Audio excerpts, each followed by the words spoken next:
It's summertime and I'm ready to rest, relax, and catch some rays. Well, don't forget your sunscreen. Of course I won't. I also won't forget my Kefla Organics CBD. Good plan. Kefla Organics is one of my favorite ways to relax and enjoy the benefits of CBD, whether I'm at home with a tea reading some true crime or laying at the beach on my day off. Kefla Organics is a fair trade, vegan, refined sugar-free CBD company. And at KeflaOrganics.com, you'll find chocolate bars, hot cocoa, chai lattes, and more, making the taking of CBD a lot more enjoyable than a regular tincture. And Murder in the Rain listeners can get 20% off using the promo code RAIN20. So follow at Enjoy Kefla on social media and visit KeflaOrganics.com. Use the code RAIN20 at checkout to save 20% while enjoying guilt-free, stress-reducing, sleep-assisting, delicious Kefla Organics CBD products.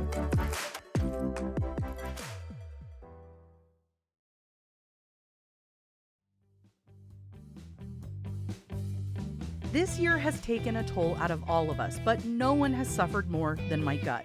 I've tried 3 different probiotics, several different vitamins, and it was getting expensive and exhausting.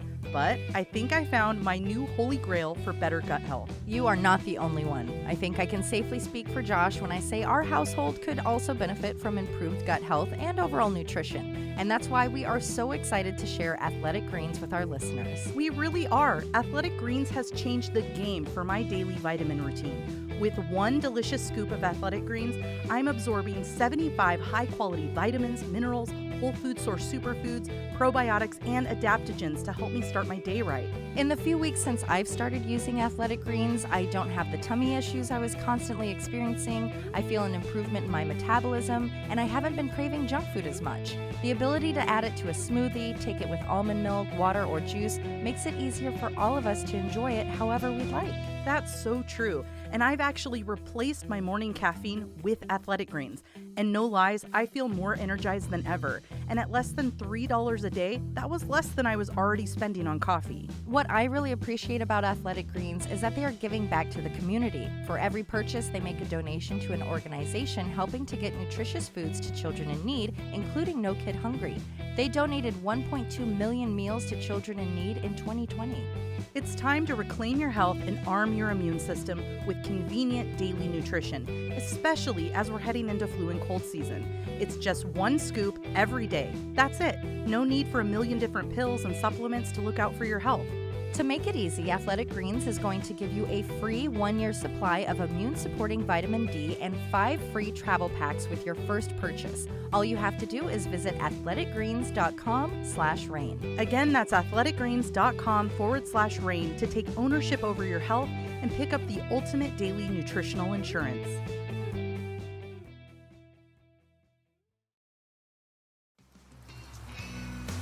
I'm Emily Rowney. And I'm Alicia Holland. This is Bill Camp, the voice of Forensic Files 2 on HLN, and you're listening to Murder in the Rain. I think most of us realize that we have it pretty good. COVID has taught us that we can get through a very difficult time. Layoffs, major changes to our daily patterns, school at home, and total isolation. Many of us haven't seen more than a handful of people in over a year now, and we're the lucky ones. Today, I'll illuminate just how good we have it, that a year without a few comforts is easily survivable. We haven't even begun to breach the surface of what a tough time is and what a human can withstand. Today's case is horrific, and it has it all: kidnapping, captivity, abuse, rape, and murder. Before we dig into the case, I'd like to set the stage with a bit of psychological knowledge. Most of us true crime fanatics are well versed with what Stockholm Syndrome is, but in case you aren't familiar or need a refresher, let's do a quick overview. Stockholm Syndrome is the name given to a psychological response to protect one's psyche from abuse or captivity. The victim will form a special bond with their abuser or captor as a defense mechanism. The syndrome, originally called Normalmströg, was widely recognized after a bank robbery that occurred in Stockholm, Sweden in 1973. A parolee named Jan Erik Olsson went to the Kreditbanken, a large bank in Stockholm, and took 4 people hostage. He held them there for a total of 6 days. When police were finally able to intervene and rescue the hostages, none of them would testify against Jan. A criminologist and psychiatrist named Niels Bejerot started studying this situation heavily. The theory of Stockholm Syndrome was born from the idea that it was a special type of brainwashing that occurred in these types of scenarios. Using the example of a hostage situation, we can break Stockholm Syndrome down to understand it with 4 primary components. Firstly, the hostage and the captor have had no previous relationship. They would be strangers until the hostage situation. Then, the hostage begins to develop positive feelings toward the captor during their time together. What then results is the hostage's refusal to turn in the captor or work against them with police or other authorities. They're beginning to side with the captor. And finally, they no longer see them as the primary threat. They have taken on the captor's beliefs and point of view. In current times, Stockholm Syndrome developed beyond the original definition and has been a reaction from many victims in an assortment of situations: human trafficking, religious oppression, and sexual abuse. Stockholm Syndrome became very well known when it was used in court after the 1975 arrest of Patty Hearst. Hearst was kidnapped and held hostage by the Symbionese Liberation Army. She eventually adopted their beliefs and denounced her own family. She was arrested after robbing a bank for the SLA. She went to trial, and her defense attorney used Stockholm Syndrome to explain how someone from a prominent family such as Patty can abandon all previous beliefs and take on a new persona. She was sentenced to prison for 7 years, but it was commuted, and eventually President Bill Clinton pardoned her for her actions because she wasn't practicing her own free will. Stockholm Syndrome also made major headlines in today's case.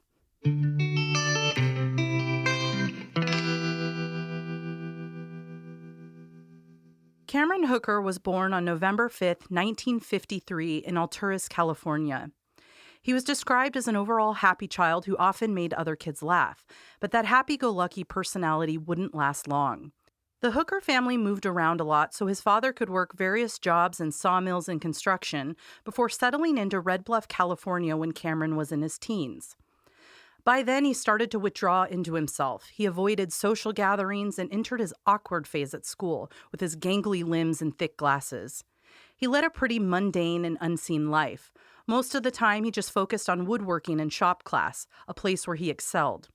What people didn't know is that behind those quiet eyes brewed curiosities for things that weren't something a teenage boy should be thinking about. Cameron Hooker was 19 and graduated from high school when he met 15-year-old Janice. She was described as a quiet and unattractive girl with frizzy brown hair. Janice didn't have a lot of experience with men. In fact, she reflected on how all she ever wanted was for a nice, good-looking, tall boy to take interest in her. It was clear that at an early age, Janice adopted a submissive nature and responded positively when anyone showed her any kind of attention. Her inexperience and malleable personality type navigated to Cameron like a moth to the flame. Before long, he was introducing her to sexual desires he had kept hidden from people.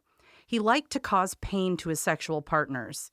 He told her he wanted to handcuff her and suspend her from a tree in the woods. He said other girls let him do that to them. Janice didn't like this, and she was scared of it, but after he had his way with her, he was incredibly affectionate, so to her, it was worth it. She didn't want to lose the only man that seemed to show her any interest. And that's not to say BDSM is bad, but boundaries, that's right. abusive. There's a difference between consensual BDSM and forcing it on a girl who's never had a sexual partner. Right. While she felt uncomfortable with some of his sexual proclivities, she continued to participate. Perhaps she thought in time, once they were married, those desires would fade for him. But unbeknownst to Janice then, they would only grow worse. The pair was married on January 18, 1975, when young Janice was still a naive 18-year-old girl. Marriage didn't subdue Cameron's interest in sadomasochism. Instead, it escalated. He began to whip and choke Janice. He even submerged her underwater to control her breathing. As shocking as that sounds to someone like me, it's pretty common behavior for sadomasochists. They'll do things like shock, cut, and humiliate people to get sexual fulfillment. But for a lot of people, that's a very foreign concept. Over time, Janice grew very tired of this. She loved Cameron and desperately wanted to be with the side of him that was loving and affectionate, but she really wanted to avoid the rest. The one thing that Janice wanted beyond anything else was a child. When she talked to Cameron about this, he said the only way he would give her a child is if he could also have a slave girl.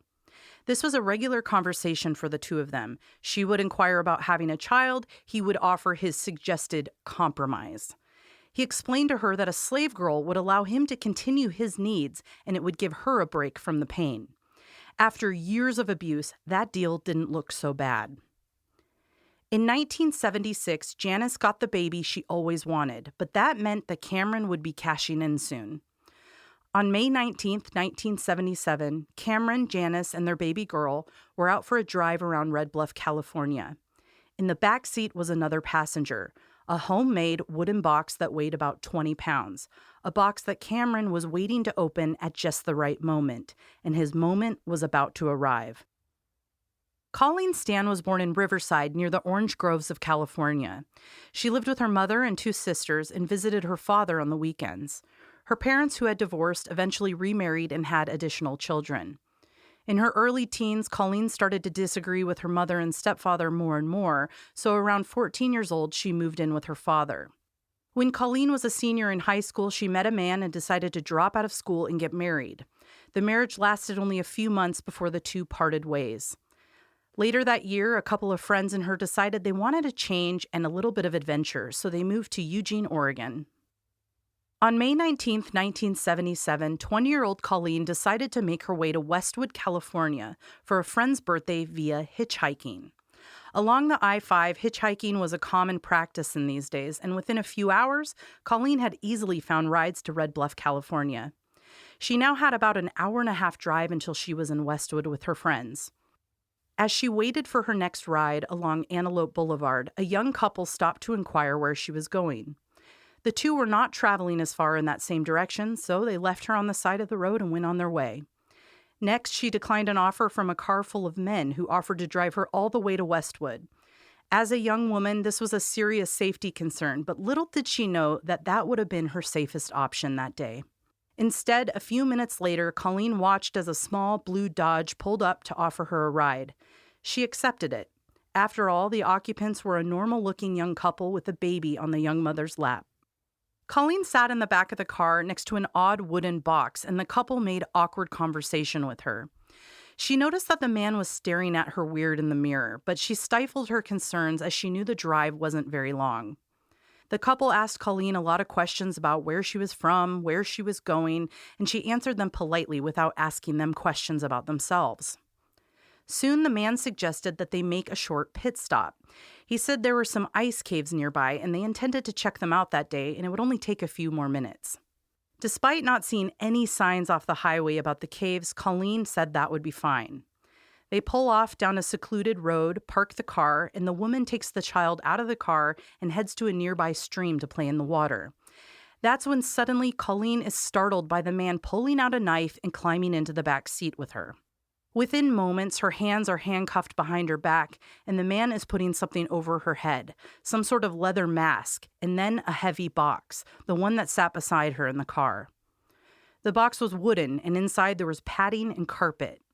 He then laid Colleen down in the back seat and covered her with her own sleeping bag. The family quickly piled back into the car and drove until the sun went down. When they were finally surrounded by darkness, they decided to drive Colleen back to their home. Cameron and Janice Hooker lived at 1140 Oak Street in Red Bluff, a little residential area where neighbors were just a few feet from each other. Under the cloak of darkness, Cameron took a blindfolded girl from the back seat of his car and led her into his basement. Colleen's nightmare began when the small box from the car was locked on her head and she was driven away by strangers. But now the true terror really begins. Cameron strips Colleen of all her clothing and fastens her arms up to restraints hooked in the ceiling. This was later known as the rack, the place he would now bring Colleen to begin whipping her undressed body daily. Here she remains for hours. She's able to catch glimpses of her surroundings through a sliver in her blindfold. She sees the basement floor, a view she will get incredibly familiar with. She sees magazines depicting naked women in bondage on a table nearby, and then she sees the couple who abducted her, having sex right there in her eyeline. Once the couple had finished, Cameron took Colleen out of her restraints and replaced the heavy box back onto her head. He then forced her into another box, a square box with a hole cut in the top. The box was for her body. So to visualize this, her body is placed in a larger square box, her head sits through the hole, and then the smaller box is placed on her head. Almost, not to minimize it, but almost like a magician's box kind of a thing. Small, but very, very small. But that same idea where like the head is coming out the end. Yes, but vertically. Oh, so okay. she's like she's in a standing. box with her head on the top. Oh, okay. Yeah. Gotcha. Inside the box, her wrists and feet are chained to hooks. That's where Colleen is left for hours. For roughly an hour each day, she could exit the box, and that's when she was allowed to use a bedpan, eat a single meal, and have a single glass of water. This went on for 5 months. It was hard to know the time of day, but usually Colleen could mark the passing of time based on her regular torture. When she wasn't chained inside the wooden boxes, she was taken out to be restrained on a table or whipped on the rack. The man, Cameron Hooker, had shocked her with electrical cords and even burned her pubic area with a heat lamp after exposing her skin to the light for hours. He seemed to regularly find new ways to hurt her. Another torture that Cameron enjoyed was his homemade stretching device. He would place Colleen on a table and fasten her wrists and ankles to chains that he would then slowly stretch apart. This became known as the stretcher. While Cameron submitted Colleen to his tortures, he would document it all by taking photos. During the first few months of captivity, she never bathed. She wasn't allowed to. It wasn't until Cameron couldn't take the stench anymore that he finally took her out and upstairs to the bathroom. But rather than allow her to shower or take a bath, he had to make it a torture. He forced her underwater so she couldn't breathe. This was something that appeared to be a regular occurrence that he enjoyed, something Janice had also endured herself. When Colleen was later asked about this time, she estimated to police that during the first 6 months of her captivity with the Hookers, Cameron had hung her up and whipped her roughly 90 to 100 times. Doing some quick math, that's roughly every other day. After a few months of being confined to the basement, Hooker built another box. This box was a little bit larger and triangular in shape. It fit beneath the stairs. This box was a little bit larger and triangular in shape. It fit underneath the stairs and could house Colleen in a sitting position. This is where Cameron would confine her to do manual labor. The Hookers realized that they could make a little bit of money off of Colleen. She would sit in the box they dubbed the workshop at night and shell nuts for them. They would then sell them at a local market. This was the only time of day that she could have her blindfold removed from her head.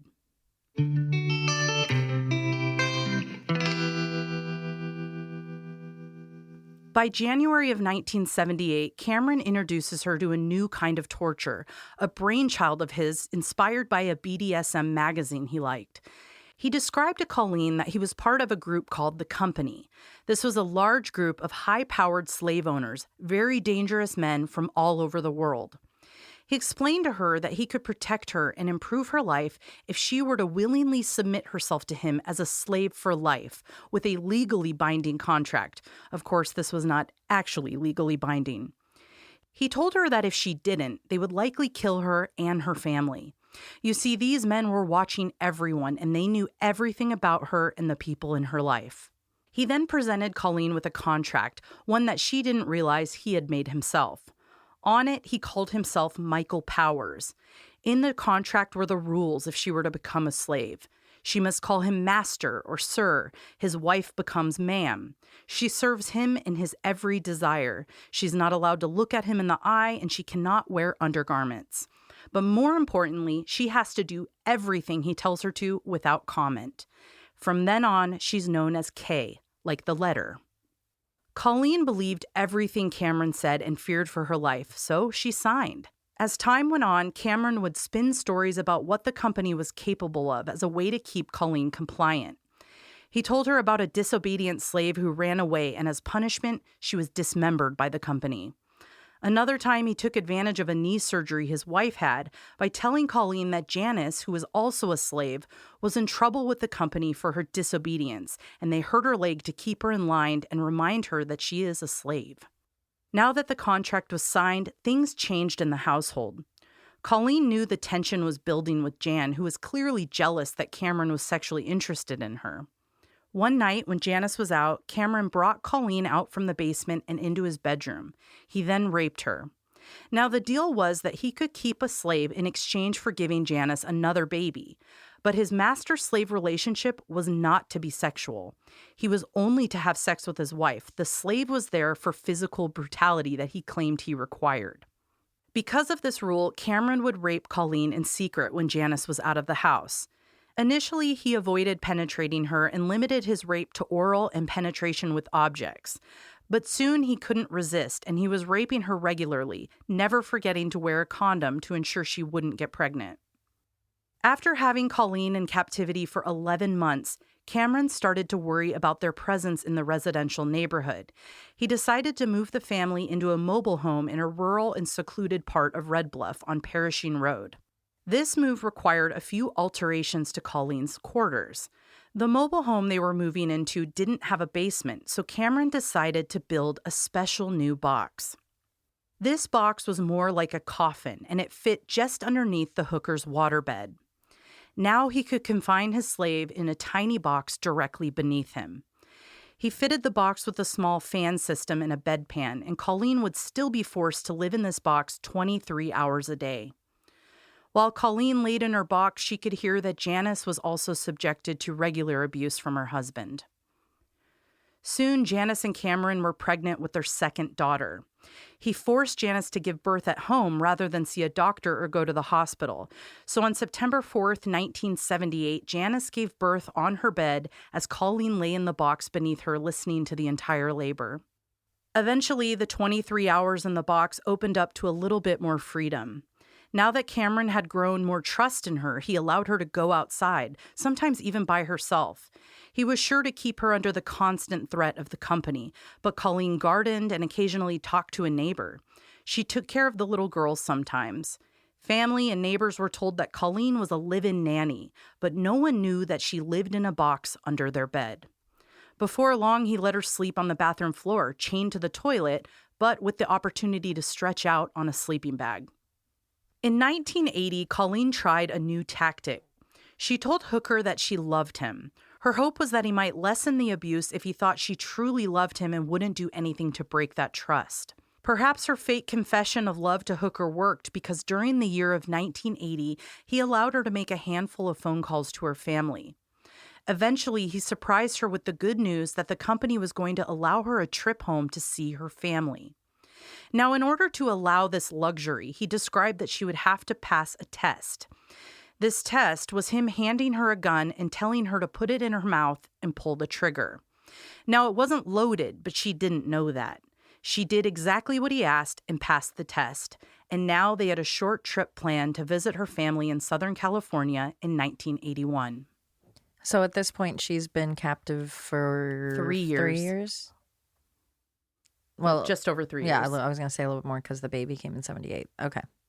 I watch a lot of documentaries with her, and I've never heard anyone ask her what went through your mind with that. Yeah, I were wonder you if I just hoping? haven't. Yeah, I mean, there's got to be a part of you hoping that, or okay with, maybe not hoping, but just like, okay, if it happens, it happens. Yeah, like, please, that's my only out at this point for relief. Now, the one thing that she talks about a lot is how religious she was. And honestly, to her, that is the only thing that kept her through it, is that she spoke to God regularly and actually heard him a few times. In fact, she said the day she got abducted, they had stopped at a small gas station and she was allowed to go use the bathroom, obviously, because she wasn't a slave yet. And in the bathroom, she said she heard a voice clear as day say, "Jump out the window and run." And she ignored it. And then from that day on, she thought, it was her biggest regret. But she heard that voice every once in a while, whether it's keep your mouth shut, say this, say yes, master, just to make it through it. And, everyone needs something to fixate on. But yeah, I always wonder that too, like what went through her brain at that moment. Yeah. If I ever get the chance to ask, I will. Yeah. When Colleen was newly forced into captivity in the Hooker's basement, confined and scared, the people in her life started to realize something bad had happened to her. Her roommates had expected her back in Eugene on May 21st. She was only supposed to be gone a few days. So they try to reach her at her friend's house in California, and that friend says she never arrived at the party, and they haven't spoken to her. By the 23rd, police were notified that Colleen was missing. Little progress was made locating her, and days turned into weeks.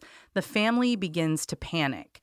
They decide to start their own search along the I-5. They stop at every town adding flyers and filing missing persons reports. There were 0 clues, and eventually the family started to grow used to her absence. After a few years, there was little hope that they would ever see her again. And then they got the call that she was coming to visit.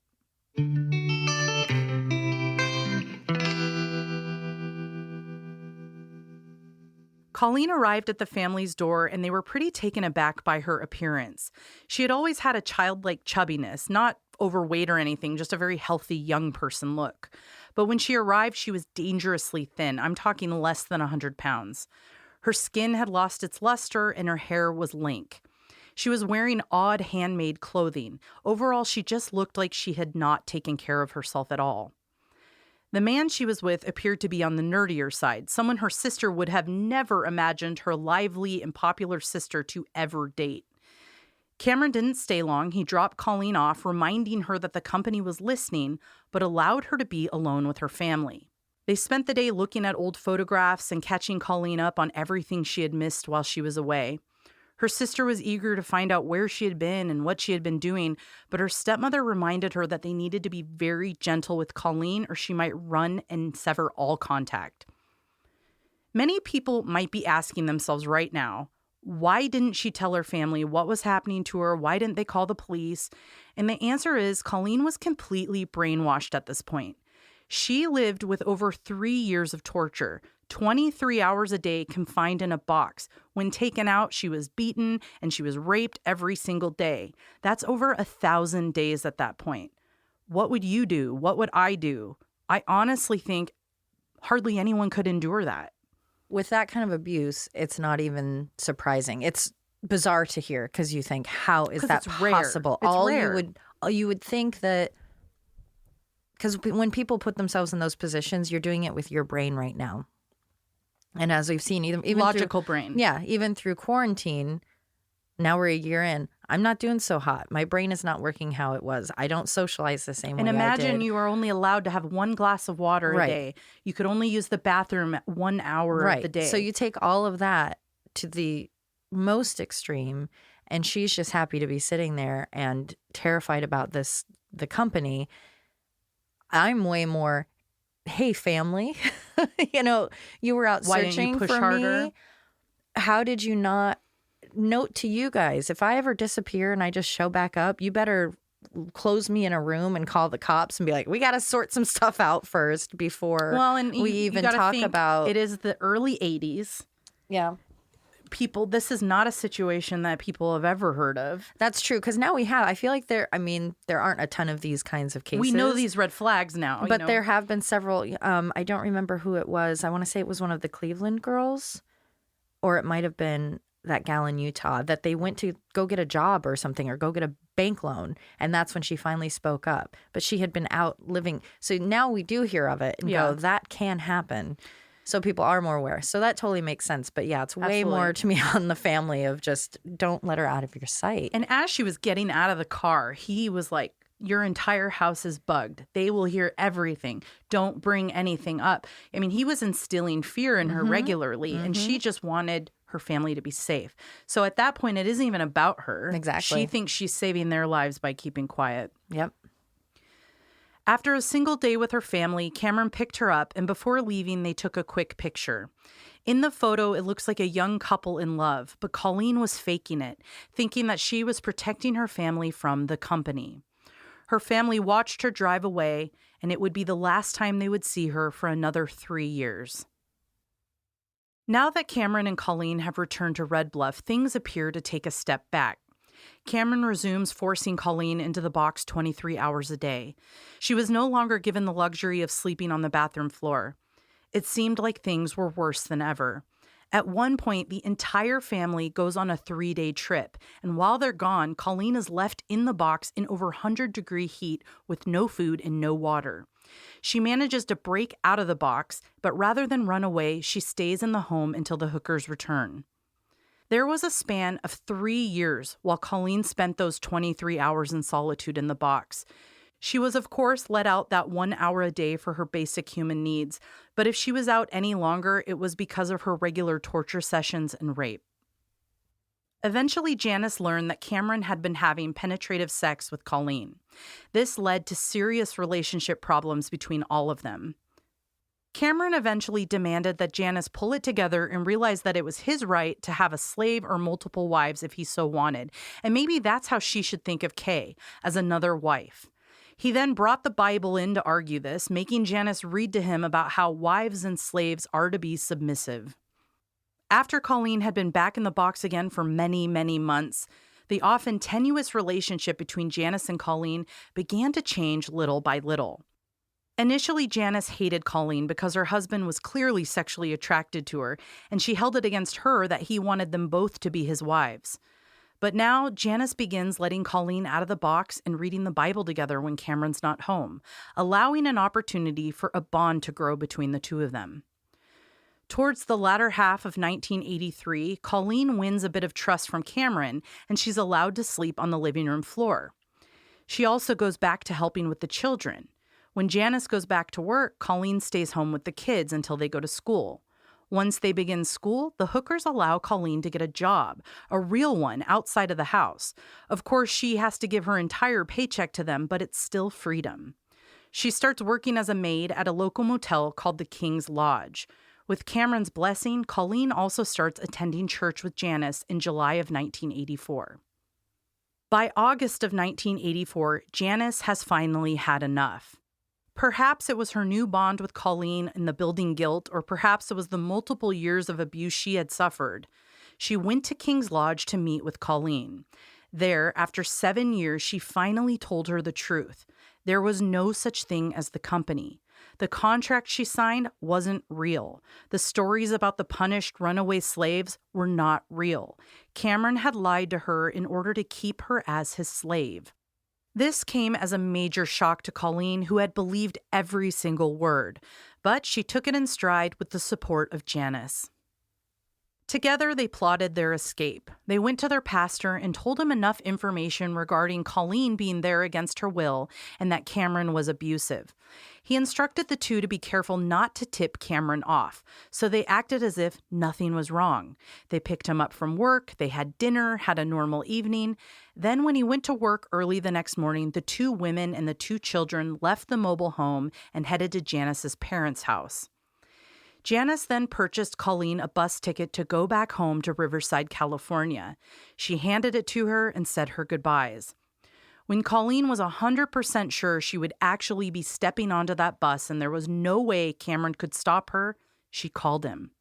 She told him she knew he had lied about everything and that she was leaving, and all he could do was cry. It's as if he knew his dream was over. Do you happen to have the timeline from when Janice told her to when she left, when she was able to escape? Yeah, it's like a month. Okay, I was going to say that I would think that, but also not that quick, because I would think that would take some convincing. Oh, the timeline sure. from when she told her? Yeah, to be like, okay, Janice, sure, there's no company. I've just been living in a box. You know, that would be really hard to undo. 6 I think it was a years. few days. It was like a day or two. Like, I don't think that took very long. So where it went really downhill for Cameron is letting her and Janice bond and go to church. Right. Because then I think Janice started thinking, this is really wrong and I can do something about it. And they have this pastor and he can help, and it just fell all into place. Yeah, at that moment. that is amazing that it went so quickly to undo all that fear and be like, okay, are you sure you're not tricking me, Janice, that you're not going to then report to him that I definitely think she considered that. I think that's why she was like, I have the bus ticket. There's the bus. I can call now because I know I'm getting on that bus. They're not there waiting for me. Right. That would have been an interesting test, though.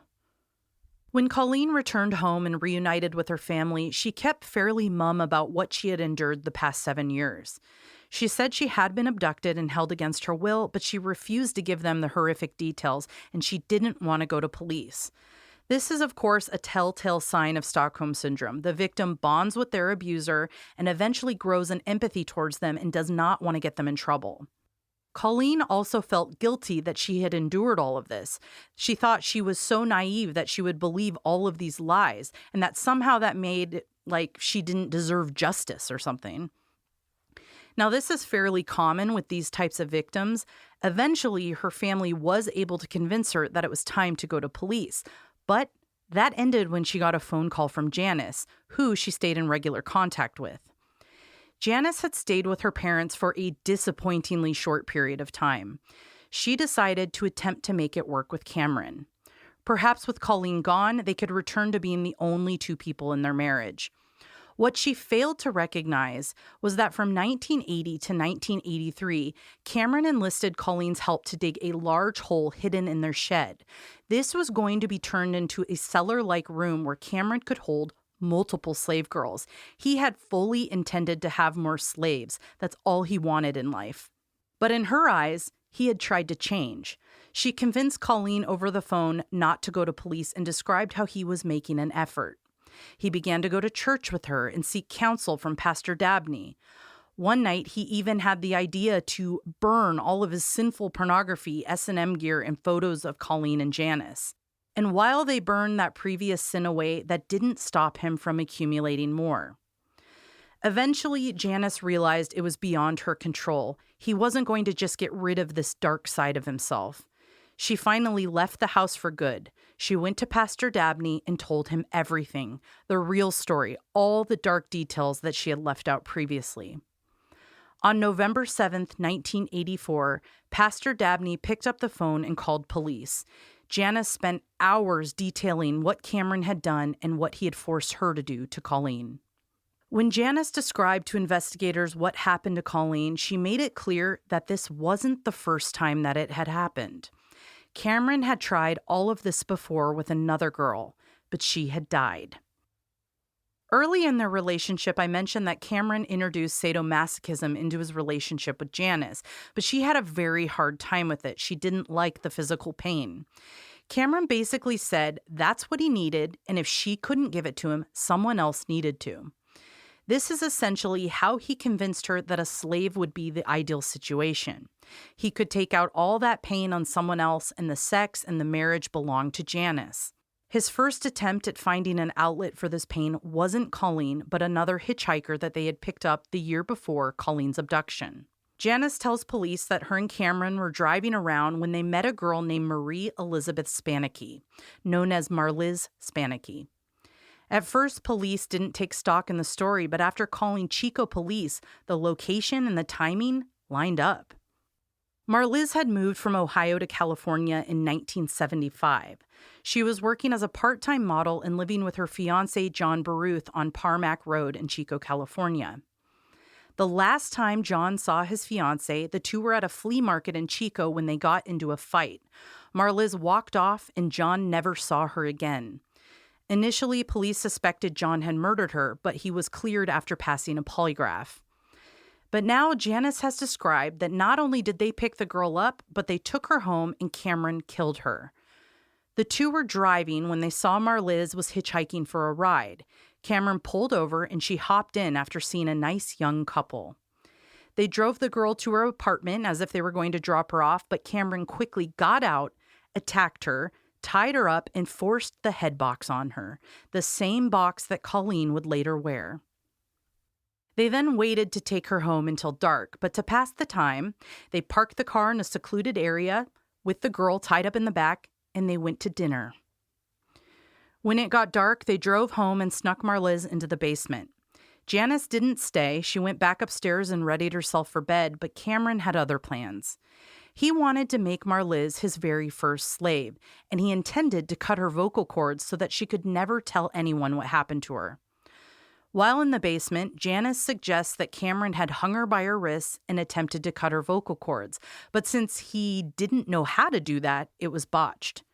He then shot her in the stomach and pelvic area with pellets and eventually killed her by strangulation.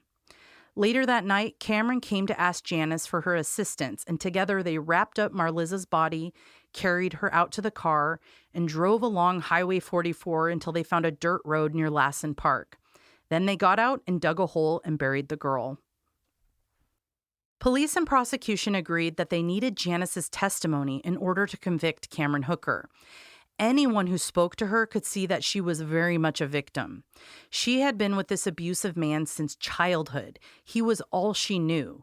In exchange for her testimony, they offered her immunity. Janice then decided to help police in any way she could. She attempted to take them to the area to locate the grave. Prosecutors were very interested in being able to add a murder charge. Unfortunately, after days of searching, they could not find a body. Without a body to arrest Cameron for murder, police started to worry that they might lose Janice as a witness if he's able to get her back under his control, which was very likely due to her years of conditioning. Their next step would be to travel to Colleen to validate the story that Janice described to them and hear what happened to her in her own words. She was, after all, the victim that got away. She should have a lot to say.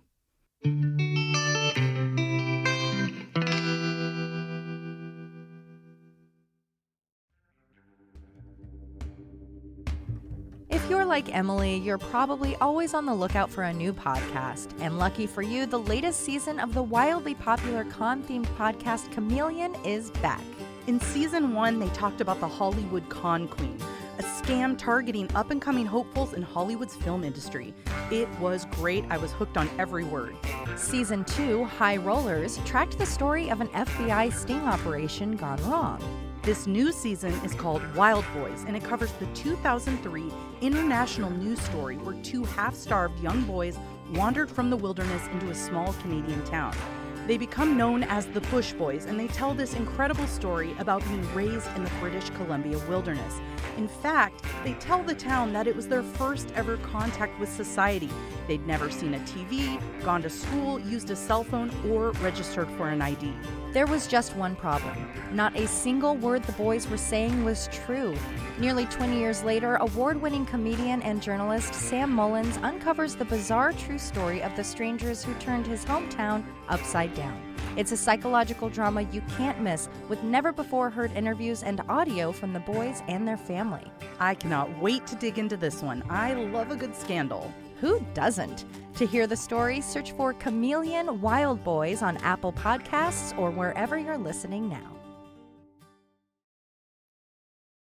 With her family by her side, she spent hours detailing to investigators what happened to her. The abuse, the rape, the confined spaces. Investigators had pages of notes. They eventually asked her if she knew any other slaves Cameron had kept, and that's when they learned something interesting. Colleen mentioned that she could see through an opening in her box, and Cameron would set her purse there so she could see it. Now, I'm not really sure why, but next to the purse, he would prop up a picture. This picture was described in detail to police and was later matched to Marliza's school portrait. That picture was left there to remind Colleen what would happen to her if she tried to get away. Cameron often made references to cutting her vocal cords if she told somebody something, or worse, mentioning that he had done it before. Now there was a name to the picture he used to control her. Marie Elizabeth Spannhake's body was never found, but everyone is certain that Janice was telling the truth and that Cameron murdered her. Cameron Hooker was arrested on November 19, 1984, for 7 counts of kidnapping, rape, and sodomy, 1 count for every year he committed those acts against Colleen.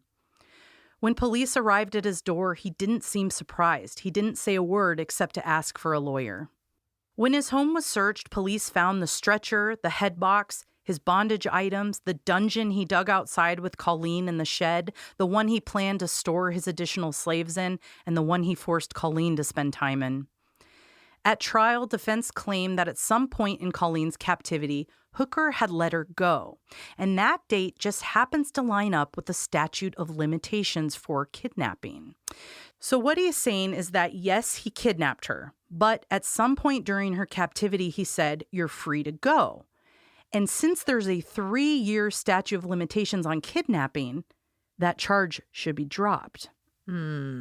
Prosecution now had to find a way around that statute of limitation if their argument was going to have any footing.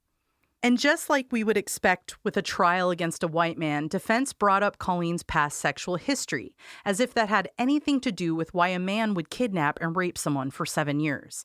They suggested that her hitchhiking was the culprit, that if she hadn't been so careless, maybe this wouldn't have happened. The main defense, though, was that Colleen was a girl in love. And they had proof, too. She had sent Cameron dozens of love letters. This shocked most of the people watching the trial.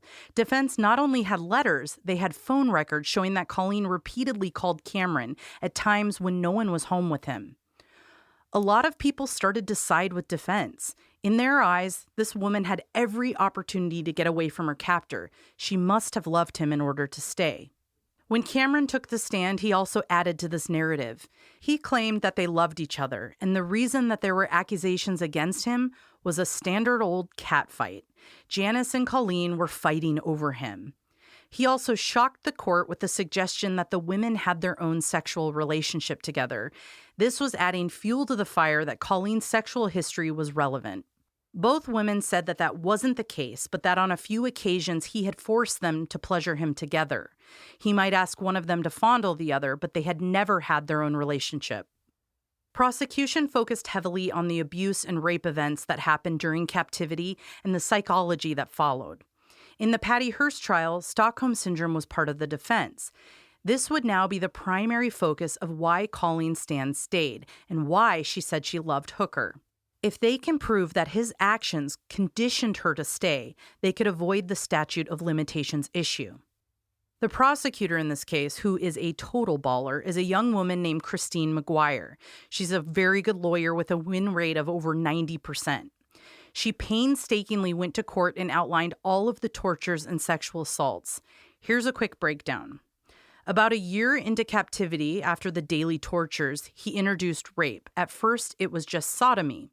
Within the next year, he was regularly raping her with objects. That quickly escalated to oral rape, which was typically paired with being restrained on the stretcher. By 1980, 3 years with the Hookers, Cameron was regularly raping her by forced penetrative sex. Colleen estimated that once he crossed that line, he raped her a minimum of 1 to 2 times a week. The best move prosecution had made was to bring a well-known psychologist, Dr. Chris Hatcher, to the stand. He was able to go through all of the atrocities to help enlighten the jury to understand how these events would cause a person to have a bond with their abuser. Not a typical brainwashing, but a repeated conditioning and coercion. He explained how it's not just forcing a person to do your will out of fear, but that, quote, their whole thought process and way of looking at the world has changed. I mentioned that this was one of the 4 components of Stockholm Syndrome. Keep in mind, the idea of Stockholm Syndrome was relatively new and experimentally used in court. However, with the descriptions and the demonstrations that would happen there in the courtroom, it was easy to understand how it would play a major factor. Prosecution wanted to ensure that everyone in that courtroom fully understood the conditions that Colleen went through. Replicas of the boxes that had been destroyed, the actual head box found in the Hooker's home, were all displayed in court for everyone to see. They even had volunteers get inside the coffin-like structures to demonstrate how this woman was positioned 23 hours a day. They put the head box on and described how it felt. The jury needed to see what this woman endured up close and personal. This was the way to make them understand that it was not a girl in love. Good for that team. I know, and I will note what was really awesome is the prosecutor herself put that head box on. She said she wanted to know what it felt like, and within a second, she had overwhelming anxiety and could not even fathom that this woman had lived through it. Yeah. Colleen eventually took the stand. For 3 days, she sat there and relived her trauma. Every single detail of the interactions between her and the Hookers. The entire room was in awe while she spoke. She kept her testimony concise and emotionless, which prosecution had worried about, but to Colleen, it was the only way she was going to get through reliving it. She needed detachment. And there in the courtroom, there sat a giant photo depicting one of the tortures she was describing. All day, the jury stared at a photo of Colleen strung up and naked. After over 5 weeks of trial, the jury was sent into deliberation. They spent 2.5 days and eventually found Hooker guilty in 10 of the 11 counts against him. This included kidnapping with use of a deadly weapon, forcible oral copulation, penetration with a foreign object, forcible sodomy, and 6 counts of rape. A few weeks later, they all went back into court for the judge to sentence Hooker. He gave him 104 years for his crimes. He said to the court, quote, "I would like to say that I consider this defendant to be the most dangerous psychopath I've ever dealt with." Hooker went to prison on November 26, 1985. His sentence would have to be fulfilled until 2022, where he could then apply for parole.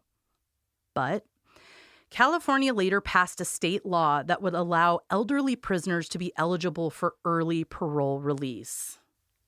I was just going to say, I can't believe that judge actually did the right thing and saw through all the BS and gave him this huge sentence. I can't believe the jury saw it. I can't believe she was able to go on the stand for herself, because that defense team was, but you were in love with him. But what about this? And he was a total sleaze, by the way. Ruin it all.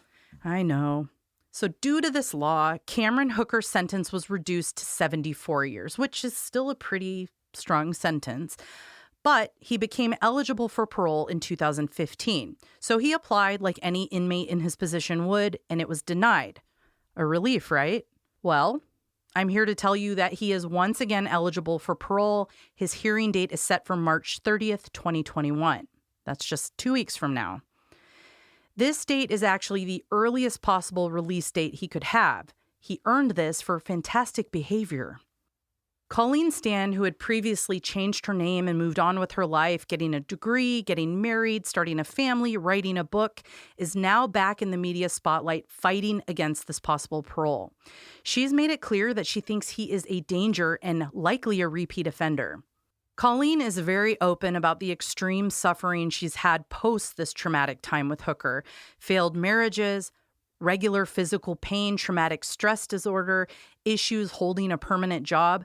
She's a survivor and has been hailed as such. And while she's able to speak to others about her ordeal, she has a daily impact that isn't visible to other people, even the people that idolize her. We just don't see that daily pain. She spent 2,640 days in captivity. He disturbed her life, and even from behind bars, he's in her mind every single day. I have the answer here. Let's not worry about parole. Let's say you only have to do 2,000 something more days. You'll be in a box. You can come out for 1 hour, and we'll just pick a different inmate every day that gets to rape you. A lot of people might agree with you and there. then in 7 years, we'll check in with you, see how you're doing. Now, there's still a chance he's going to stay where he is. Back in July of 2020, the State Board of Parole Hearings made a referral for Hooker to be evaluated. He falls into this category recognized as sexually violent predator, obviously. Now, since he had committed these crimes in that category to one or more people, paired with diagnosed mental disorder, one that is not disclosed to us, he is, and I don't think this is going to be a shock here, a threat, and he'll likely engage in this behavior again. Last month, on February 12th, Hooker was moved to a secure facility until he can have that hearing on March 30th. Then, depending on the results, he'll either be paroled or he will resume his residence in the state facility.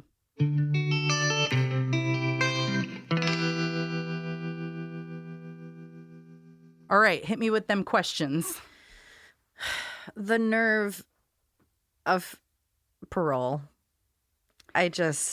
And I know we got to draw a line, and they can't pin him for murder. And he got the murder charge, parole needs to exist. Most people should be out on it. Not this guy. Drug charges, that kind of stuff. To have done that to some, I think it just shows his level of depravity and mental well-being to be like, but it's my turn to get out. and he was smug. Not shocking. Smug. He even his name's Cameron. He thanked the judge because he gets free internet and free TV and all this stuff.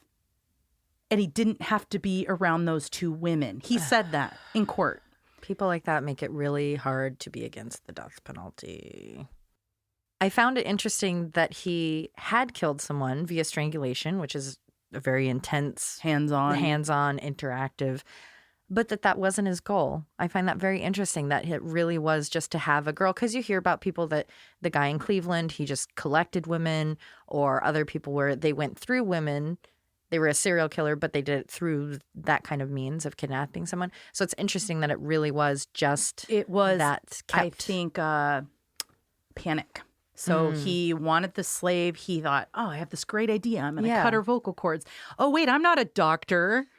Botches it and realizes she's making noise, trying to get away. And then he panics and needs to kill her. And I think he thought maybe he could do it with a pellet gun, which interestingly enough, police went back to that house on Oak and they did find pellets in the basement. Oh. So that is another factor of Janice's story that rings true. So I just don't think after all these years, yes, she made some questionable choices. I don't think she'd lie about this. Right. And it's not out of his character. He's a monster. And I know in the dark, in the woods, you're not going to remember where you buried her, especially because it was snowy at the time. Not to belittle it or to make it a joke or anything, but for me, as someone that has such horrible memory problems, I find it kind of amazing that she didn't die of starvation or dehydration, that they didn't forget. I know, especially after the trip they took. Yeah. Like, you have this thing close there. Out of sight, out of mind. And then, did anyone? Well, Cameron's incessant need to cause physical harm to someone saved that, I think. Yeah, that's true. I know she was quietly in there. And at one point, they gave her like a radio when she was in the bed box. They gave her a radio she could listen to. But yeah, to just go out of town like she was some cat you could leave a bowl of food out. They didn't give her water. They lived in the freaking hot area. Yeah. It's insane. And then the other baffling thing, they had 2 children who didn't know she was in there. Oh, they didn't know? No. Oh, that's great. He snuck her in and out, so they thought she was just their nanny. Oh, well, that's good. I mean, guess, at least, but I mean, obviously, scary. Obviously, they're having a horrible life situation and an abusive father and a monster of a father. Who knows what they went through? A traumatized mother and all of that.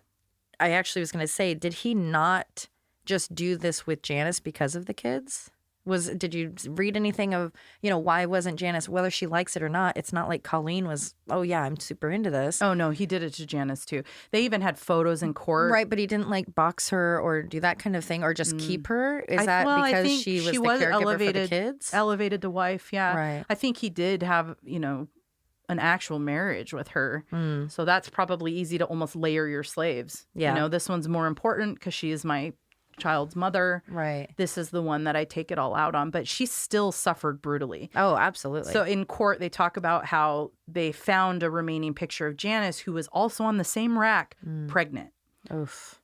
I don't know if it was the first child or the second, but, they also found a picture of her being held underwater in a river. So, he was doing this stuff to her. Were there any charges regarding Janice? No. Either towards her or her towards Cameron? Nope. They just used her as that witness testimony. Right. In your research, did you see anything about what Colleen's family thought when she went home? Did they think she was on drugs? Did they think They thought she joined a cult. Now, think about that for a minute. I think I might think the same. She doesn't say anything, comes home, looks totally mousy and homemade clone. I would think, oh, yeah, she's on some weird hippie commune. Right. Maybe she was into drugs. Yeah, and I guess if she's, hitchhiking around and... But I think out of that fear of not wanting to scare her off, they just never asked. And she was only there for one day. So the sister was like, oh, I got to ask. I got to do that. And everyone else was like, no. Leave her alone. And she had thought she was going to spend the night and be there another day. But Cameron ended the trip early. Was she so gone mentally with everything going on that she was just kind of numb and just went and saw family and went home? Or was she sitting there? She was desperate to see them. Please, wanting to scream out or drop clues? Or... She talks a little bit about it. So there is a documentary that's fairly new. It's a 2-part documentary called Colleen Stan, Girl in the Box. You can see this on Apple TV or on the A&E Crime Central app, which... Hot tip, you can get a 2-week free trial through Amazon Prime. So that's what I did to watch it. And it is really good because it is all narrated by Colleen. Oh. So they have other people on. They have the defense, or excuse me, the prosecution. They've got the main detective, and they all talk about it. But Colleen is really narrating it with her point of view. And there are times where it's almost like it's superficially choked up. She's spent so long suppressing these emotions that she's trying to find a way to convey them, like the TV was like, you need to tell us. You need to show us. Okay. But she does talk a little bit about that. But really it was, I just want to see them again and I don't want them to be murdered. I think it was just a desperation to see their faces. Yeah. Her sister said that before she was abducted, there were a lot of people in the family Colleen didn't get along with. And that when she returned, everyone could see her just making such an effort to connect with everyone and to just squash anything. It's like she truly learned what life was really about, which is, I mean, I don't know. It's kind of obvious when you think about it, but I don't know. That's kind of sweet. You know? Yeah, at least something positive. But it's hard to watch. It's hard to listen to her describe it. And they forced her, and I say forced, I know she agreed to it, but they took her to the original house and into the basement. And she was like, real? I was actually just going to ask about the house if it was still rough. standing. So she said, do people live there? Yeah, you can find it on Google. I'm sure they paid her. Ding dong. Hi, can we come visit your freaky basement? Well, Did you know that this happened here? She's standing there and she said, oh, I'm sure they do. They probably make money off of it now. But she's standing there and she goes, it looks different. If it didn't, I couldn't be in here. But she's like, I am getting memories from sight and sound and the smell. And I can't imagine what that's like. And you see how small the stairs were where her sitting box would have been. And that was when she was doing the deshelling. The shelling, yeah. When you really realize how small these boxes are, it is even worse. Right. Even worse. And that's why I think that was so important for the prosecution to replicate those boxes in court so people could see. Imagine laying in that box for 23 hours. Imagine the sores on your body. Just imagine the mental toll of that. Yeah. And to be like, oh, no, you'd still be capable of falling in love with someone. I can't even watch TV without having a cell phone in my hand. I mean, what? Yeah. How do you pass that time? And she's got permanent back problems from it, obviously. Not surprising. Was there anything about Janice's backstory? Because I would find that fascinating because... Not a lot. You can't even really find her maiden name. I would kind of guess not great, only because most people that end up in abusive relationships come from abusive backgrounds. Yeah, I got that impression. So I read a book on this subject called Girl in the Box. Or wait, no, it's called Perfect Victim. The book is called Perfect Victim. Now, it does not cover a whole lot of her history. I know very little. I searched many websites to try to find a maiden name or something, and I don't know if it's just tucked away or what. It sounds to me like her household was a little bit oppressive. I mean, 15 years old, suddenly in a serious relationship with a fully grown man. It makes me think they didn't really care about her, didn't pay her attention. And he probably saw her vulnerability or previous victimization. Oh, yeah, he said that. I mean, so a mutual friend introduced them, and he liked her because she was submissive and mousy and had zero experience with men. And all she was like, oh, my God, this tall 6-foot man likes me. I would want to see a film of this, like a major motion picture, through Janice's eyes. Actually. So it's not totally through her eyes, but there was a made-for-TV movie on Lifetime called Girl in the Box, and it came out, maybe 2009. I rented it at a Redbox because I knew the case, and I was like, I got to see how accurate this is. That's my first thing. I was like, how accurate is this? It's pretty good. So I think the hardest part about this case, which was hard for me to even do today, was to really convey the timeline. And they did a great job. So what they chose to do in the movie was Janice gives birth. The girl gets to meet the baby because Colleen does meet the baby. Cameron let her out to see it and then put her back in the box. But then they show the girl as a toddler walk up to her mom and say, Mom, and Colleen's with her. And Colleen goes, what? Is that the baby? She had no idea how long she'd been in the box. Time was just nothing to her. She literally lived abuse to abuse, Oh, yeah. Well, and you would be so disconnected. So I thought that was a clever choice to convey, because that's the hardest part is you need to really sit and think about how long she was captive, because there was this year where she was free, and that was the year where she could sleep on the bathroom floor and have a job or whatever. But for the most part, I mean, she was not anywhere close to it. And it's easy towards that end, towards that last year, to think, oh, maybe it wasn't as bad as you think it was. Well, it's easy, too, to just be, and then 3 years later. But if you stop and you go, okay, look at the last year of our lives, and go, oh, my God, the days are long. Straight and years I don't even want to watch TV anymore. All these privileged things. And to stop and go, okay, so this last year, okay, but it was in a box under a bed every day. Yeah. And then do that terrible. 7 more times. You can't even fathom it. She couldn't go get a glass of water. She couldn't take a shower. It's just the most controlling thing I've ever heard of in my life. Yeah, it's really far more disturbing for her and disturbing as to what he's capable of, in my eyes, than that serial killer.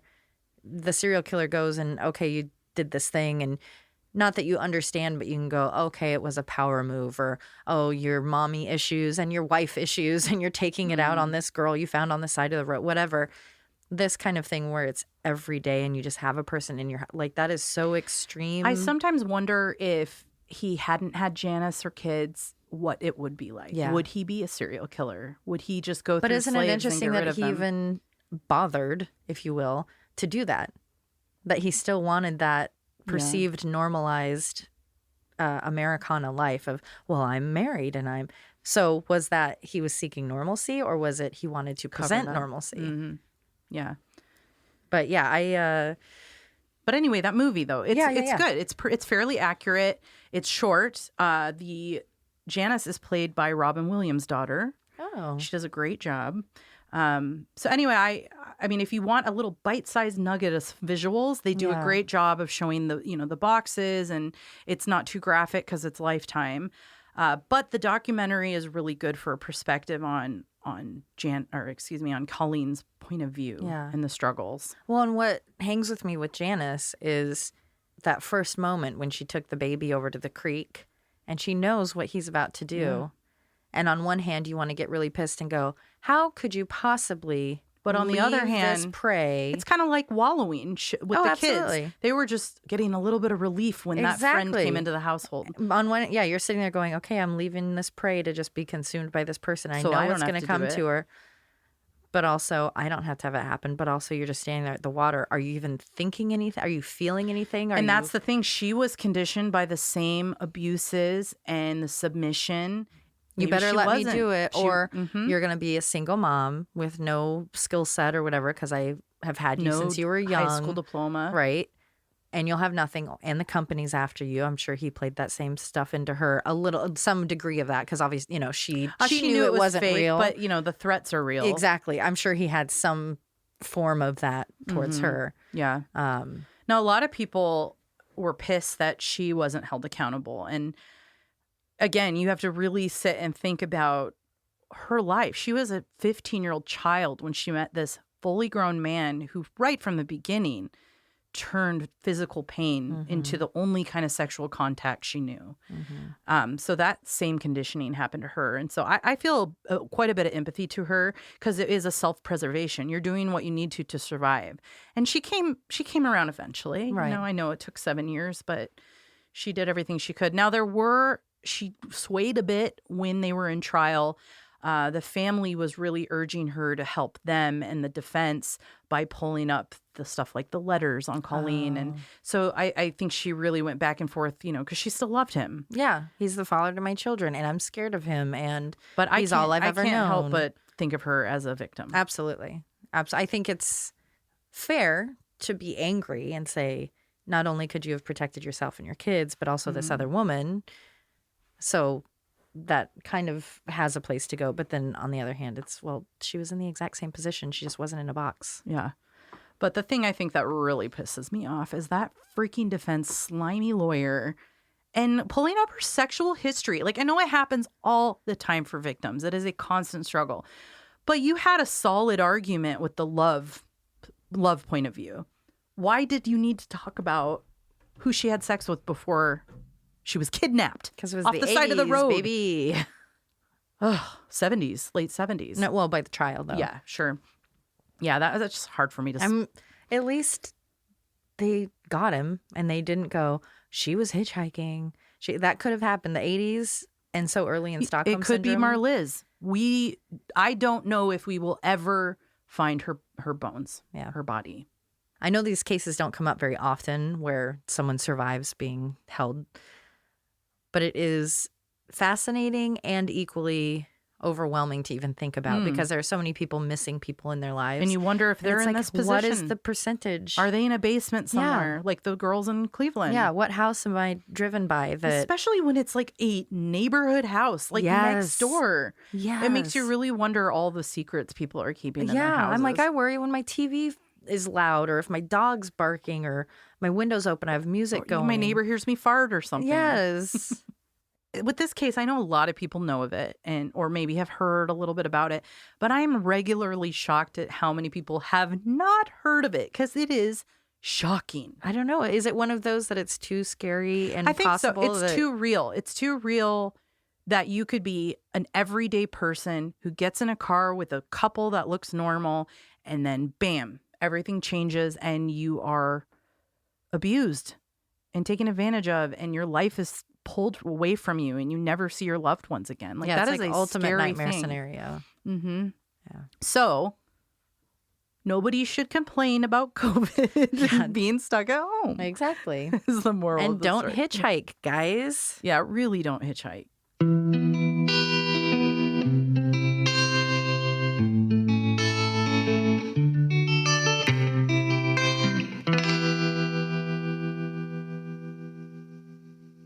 While she felt